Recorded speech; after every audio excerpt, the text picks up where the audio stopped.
kebaikan. Maka dari itu tema kita saya sampaikan amalan yang terberat. Imam Ali karramallahu wajhah, ada 4 amalan yang berat dilakukan. Yang pertama adalah al-ifratu indal ghadab, al-afuun indal ghadab, yakni orang yang mampu memberikan maaf pada saat emosi, pada saat marah. Kalau pada saat normal, saya kira tidak ada masalah. Tapi memberikan maaf pada saat orang marah, itu sesuatu yang sulit dilakukan. Memberi maaf bukanlah hal yang mudah. Apatah lagi pikiran kita sedang tertuju pada orang yang kita marahi. Untuk itu Rasulullah pernah mengajari para sahabat, ketika marah maka ambillah wudhu untuk meredamkan marah. Karena marah merupakan bentuk lain dari api syaitan yang menyala-nyala, dan api itu hanya bisa dikalahkan oleh air wudhu. Anjadda atiyah qala Rasulullah sallallahu alaihi wasallam,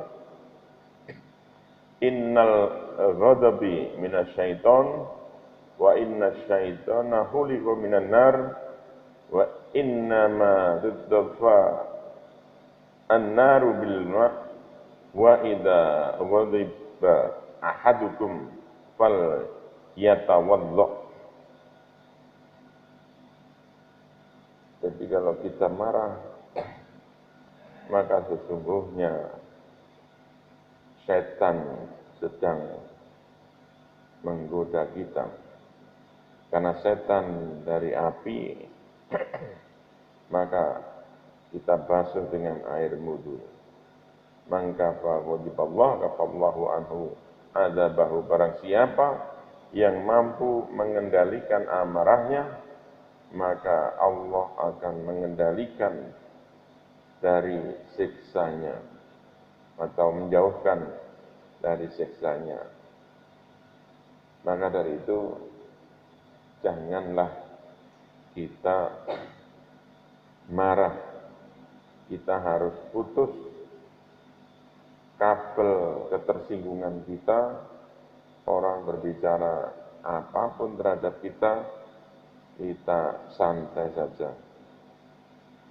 Yang kedua, jamaah rahimani rahimakumullah, al-jud fil asr, yaitu menjadi pemurah, menjadi dermawan ketika kondisi kita sulit, ketika ekonomi kita buruk, ketika keuangan kita bermasalah, ketika kita sedang sempit, atau secara ekonomi tidak mapan. Dan menjadi dermawan bukan perkara yang gampang. Apalagi kondisi keuangan menipis. Oleh karena itulah Allah memposisikan orang yang dermawan sangat dekat dengan Allah. Dalam hadis dikatakan as-sahiyyu qaribun minallah, qaribun minal jannah, qaribun minan nas, ba'idun minan nar. Orang yang dermawan itu dekat dengan Allah, dekat dengan surga, dekat dengan masyarakat, dan jauh dari neraka.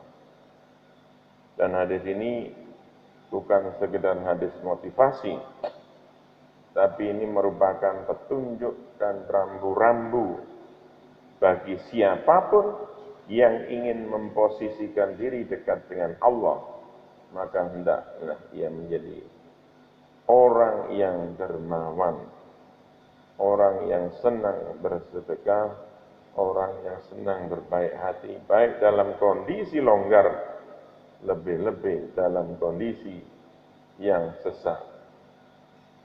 Salatun muhlikatun, sukhun muta'un, wa hawan mutaba'un, wa ijabul mar'i bira'yi. 3 hal yang mencelakakan kita kelak di akhirat, yakni yang pertama, kikir, medit, pelit, yang terus-menerus, wa hawan mutaba'un, menuruti hawa nafsu, wa ijabul mar'i bira'yi, dan sombong bagian Allah tidak pantas kita kenakan.